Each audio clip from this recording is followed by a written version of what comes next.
মিঠিঝোড়া ধারাবাহিকের আগামী পর্বে তোমরা দেখতে পারবে যে সূর্য ঘরে কি চিন্তা করতে থাকে আর বলতে থাকে, রাই এভাবে আমাকে ভুল বুঝতে পারলো।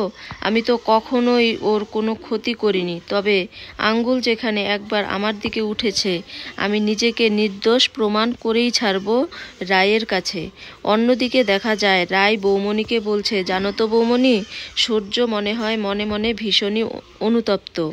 আমার মনে হয় সূর্য এই কাজটা করেনি। বৌমণি বলে, না না রাই, সূর্যই এ কাজ করেছে। তুমি দেখোনি বিয়ের দিন ও কিভাবে নাটক করছিল, আর নীলুর অসুস্থতার খবর পেয়েও ও কেমন চুপ করে বাড়ি চলে গেছে। অন্যদিকে দেখা যায় অনির্বাণ নিজের ভুল বুঝতে পেরে সিদ্ধান্ত নেয় যে সে আজ রায়ের কাছে গিয়ে ক্ষমা চাইবে। দেখা যায় সূর্য নিজের বাড়ি থেকে বের হয়েছে আর হঠাৎই এসে উপস্থিত হয় রায়দের বাড়ির সদর দরজায়। দরজা খুলতেই সূর্যকে দেখে অবাক হয়ে যায় রায়ের মা, বৌমণি, সবাই। সূর্যের কোনো কথাই তারা বিশ্বাস করে না। তখন সূর্য বলে, বিশ্বাস করুন আমার কথা আপনারা। আমি এখানে এসেছি নীলুকে বাড়ি ফিরিয়ে নিয়ে যেতে। অন্যদিকে নীলু সূর্যের গলার আওয়াজ পেয়ে দৌড়ে আসে সদর দরজায় আর সূর্যকে দেখে অবাক হয়ে যায়। তবে কি এবার নীলু নিজের ভুল বুঝতে পেরে সত্যি সত্যি রায়ের কাছে ক্ষমা চাইবে শ্বশুরবাড়ি ফিরে যাওয়ার আগে, নাকি শ্বশুরবাড়ি গিয়েও দূর থেকে রায়ের ক্ষতি চাইবে অনির্বাণের মায়ের সাথে হাত মিলিয়ে? তো এই ছিল মিঠিঝোড়া ধারাবাহিকের নতুন আপডেট। তো মিঠিঝোড়া ধারাবাহিকের নতুন আপডেটের পাশাপাশি আমরা আমাদের আজকের ব্লগ ভিডিওটি শেয়ার করেছি। তো বন্ধুরা, আজকে যদি আমাদের এই ভিডিওটি তোমাদের ভালো লাগে তাহলে লাইক করো, কমেন্ট করো আর বন্ধুদের সঙ্গে শেয়ার করো। আর আমাদের চ্যানেলে তোমরা কেউ যদি নতুন হয়ে থাকো তাহলে আমাদের চ্যানেলটিকে সাবস্ক্রাইব করে বন্ধু হয়ে আমাদের পাশে থেকো। তো দেখো, আজকে চলে গেলাম, একটু কাজ ছিল, তো সেই কাজের জন্যই বেরিয়েছি। তো কি কাজ, মানে আধার লিঙ্ক করার জন্য গেছিলাম, তো হয়নি। তো অনেক দিন পর দেখো বাসে উঠলাম, সেই জন্য অনেক ডকুমেন্টস প্রয়োজন ছিল, তো সেগুলো আমি কোনো কিছুই নিয়ে যাইনি বাড়ি থেকে, সেই জন্য আমাকে আজ ঘুরে আসতে হলো। তো এর মধ্যেই হ্যাঁ 2-3 দিন মনে হয় হয়েছে আমার ফোনটা একটু নষ্ট হয়ে গেছে। দুটো ফোন, তো একটা ফোন দিয়ে ভিডিও করি, আরেকটা ফোন দিয়ে, মানে দেখো এক জায়গায় কাজ করতে গেলে ফোন তো অনেকই প্রয়োজন হয়। তো একটা ফোন আমার নষ্ট হয়ে গেছিলো, আর যেখানে আমি লিঙ্ক করব সেই জায়গায় হচ্ছে আধার লিঙ্ক যেখানে করব অন্য একটা ইসের সঙ্গে, তো সেখানে আমার এই ফোনের নাম্বারটা দেওয়া আছে, তো সেই জন্যই বলেছে ওখানে যেই ফোনের আধার লিঙ্ক করা আছে সেই ফোনটা লাগবে। তো আমার এই ফোনটা যেহেতু নষ্ট হয়ে গেছিলো, তো সেই জন্য আমি এই ফোনটা ঠিক করতে দিয়েছিলাম, সেই ফোনটাই নিতে চলে এলাম। তো সেই জন্যই বাসে উঠেছিলাম, আর অনেক দিন পর বাসে উঠেছি। তো ফোন আমাদের নেওয়া হয়ে গেছে, এখন চলে যাচ্ছি বাড়ি।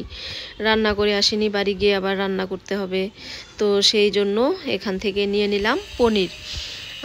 আজ পনির রান্না করব, আর আজ যেহেতু মঙ্গলবার নিরামিষের দিন, তো সেই জন্য এখান থেকে পনির নিয়ে যাব। পনির নিয়ে গিয়ে তারপর রান্না করব। তো এই যে পনির ওনারা দিয়ে দিল। তো আরেকটা কথা বলি বন্ধুরা, আমরা কিন্তু মানে এখন কদিন আগে প্রতিদিন ভিডিও দিতে পারিনি, তো এখন কিন্তু প্রতিদিনের ভিডিও প্রতিদিনই দিচ্ছি, তো তোমরা একটু দেখো। তো সকালবেলা ঘুম থেকে উঠে রেডি হয়ে দুজন মিলে, তো দেখলেই কত জায়গায় গেলাম দুজনে মিলে। এত জায়গা যাব বলে বেরোয়নি বাড়ি থেকে, কিন্তু পরে প্রয়োজনে যেতে হয়েছে। সব কিছু একটু মানে প্রয়োজনের জন্যই সব জায়গায় গেলাম। তো যে প্রয়োজনের জন্য আসা সেই কাজ হয়নি, কাল আবার আসতে হবে। এখন পূর্ণিমা চলে যাবে হচ্ছে বাড়ি, আর আমি ডিউটিতে ঢুকবো। মন্দিরটা ইস্কন মন্দির, এখানেই তো হচ্ছে ইসে হয়, কি যেন বলে, কি না, সব কিছুই হয় না বল এটার নাম নাকি কি মেলা, রথের মেলা, ভুলে গেছিলাম রথের মেলার নাম। তাই তো আমি আমার গন্তব্যে এসে গেছি। এই যে হচ্ছে আমার গন্তব্য, সামনে থেকে দেখাই। এটা হচ্ছে CWC অফিস। এখানে ডকুমেন্টসের কাজটা এখানেই হয়। ডকুমেন্টসের কাজ যদি ভিতরেও হয়, কিন্তু পারমিশনটা এখান থেকে নিতে হয়। তো কি কাজ সেটা আমি বলতে পারি, অনেক দেখি। এবার হচ্ছে দেখাচ্ছি হচ্ছে আমি কোথায় থাকি। এই যে সারাক্ষণ বলতে থাকি ডিউটিতে যাচ্ছি, এই যে এখানে, এই যে উপরে মনে হয় দেখাতে পারবো না, এই যে এইখানে দেখাচ্ছি, এই যে এটাতে, এই যে এই যে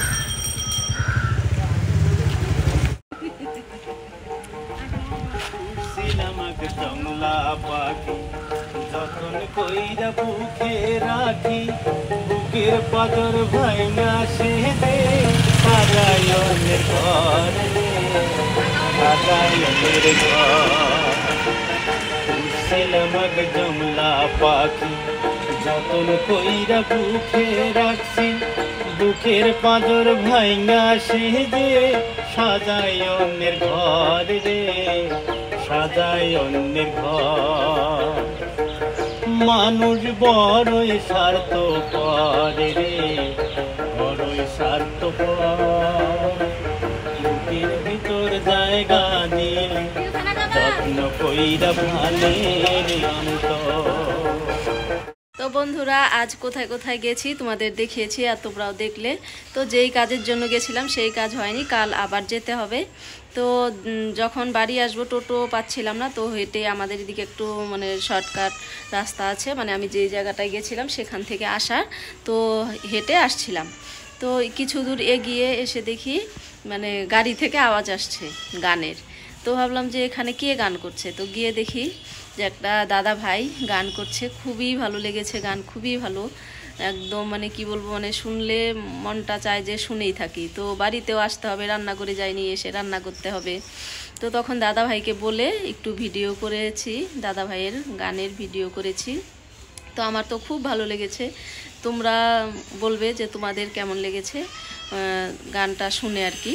তো তখন কিন্তু কমেন্ট করে আমাকে বলবে অবশ্যই যে তোমাদের কেমন লেগেছে। তো বন্ধুরা আজকের ভিডিও এই পর্যন্তই, আবারও দেখা হবে তোমাদের সাথে নতুন আরেকটি ভিডিও নিয়ে।